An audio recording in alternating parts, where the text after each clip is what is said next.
In this video, we're going to explore the border style or the border size style property. And with this, we're going to work on specifically on, for example, the top style, where we can assign a border style at the very top only while removing all of these below.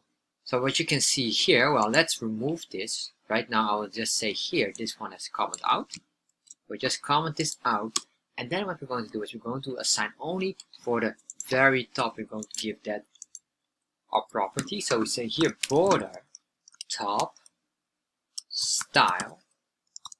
And in this property, we will give the declaration, let's say solid at the very top. So what happens now is that instead of everywhere, we are only going to pinpoint at the very top. So if we refresh here, you can see now only the top has a design.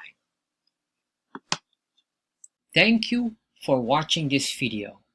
If you enjoyed this video, make sure you subscribe to my channel, and if you have any questions regarding this, make sure you put them in the comment section. I'll get back to you. And if you enjoyed this video, check out the next video here. You will probably enjoy this as well.